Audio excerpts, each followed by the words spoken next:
అయితే ఈరోజు SC వర్గీకరణపై supreme court ఇచ్చిన తీర్పును కేంద్ర రాష్ట్ర ప్రభుత్వాలు అమలు చేయాలని కేఎన్పిఎస్ తరఫున ఇక్కడ రౌండ్ టేబుల్ సమావేశం పెట్టడం జరిగింది. కానీ సుప్రీంకోర్టు తీర్పు ఇచ్చింది కానీ కేంద్ర రాష్ట్ర ప్రభుత్వాలు అమలు చేయాలి దీన్ని అనే మనం రౌండ్ టేబుల్ పెట్టినాం. కానీ మానవ సింహగర్జనలాగా సింహాలు వస్తామంటున్నారు.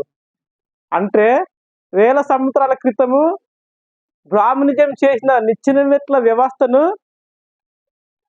మీరు ఇవాళ ఎందుకు కాదంటారు? వర్గీకరణ ఎందుకు అడుగుతారు? నిచ్చెన మెట్ల వ్యవస్థ బాగలేదా అనే కోణంలో ఉన్నారు వాళ్ళు. అంటే మాదిగలు ఏమంటారు అంటే రిజర్వేషన్ అంటారు, అంటే వర్గీకరణ అంటారు.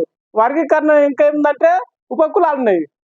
ఆ ఉపకులాలు ఈరోజు గుడి ఎక్కలేని స్థితిలో ఉన్నారు, బాడీ ఎక్కలేని స్థితిలో ఉన్నారు, ఒక పొరుగింటికి కూడా పోని స్థితిలో ఉన్నారు, ఊరు పక్కల ఇంటి పక్కల కూడా ఇండ్లు లేని స్థితిలో ఉన్నారు.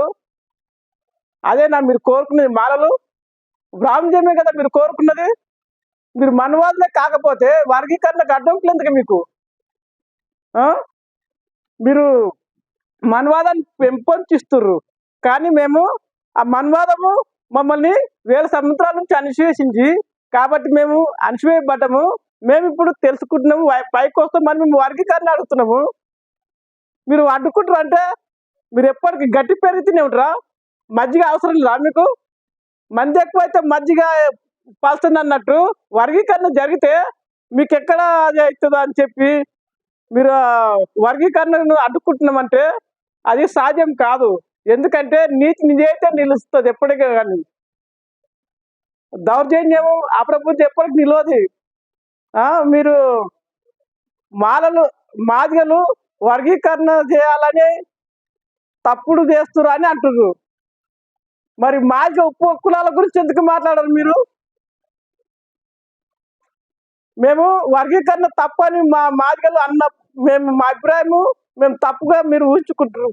మరి మాపై ఉన్న మా వెనకలో ఉన్న ఉపకులాల గురించి మీరు ఎందుకు మాట్లాడరు? మీరు నీతి నిజాయితీ పరులు అయితే ఉపకులాల గురించి మాట్లాడండి. సింహగర్జనలో వర్గీకరణ వద్దని కాన్సెప్ట్ పక్కన పెట్టి ఉపకులాలు ఎందుకు అణిచివేయబడ్డాయి, ఎందుకు దూరంగా ఉన్నాయనే దాని మీద మీరు పెట్టి దానికి సుప్రీంకోర్టుకు మీరేం రిఫరెన్స్ ఇస్తారో చెప్పాలని నేను కోరుకుంటున్నాను. ఎందుకంటే మానవుల దగ్గర ఎక్కువ ప్రభుత్వం ఉండొచ్చు, ఎక్కువ గవర్నమెంట్ జాబ్లు ఉండొచ్చు, బలం ఉండొచ్చు, కానీ మేము వెనుకబడ్డ వాళ్ళము సమైక్యంగా పోరాడి వర్గీకరణ సాధించుకునే వరకు మేము పోరాడతామని చెప్తున్నాను. నా పేరు ఎర్ర మోహన కృష్ణ, రంగారెడ్డి జిల్లా కనుమ.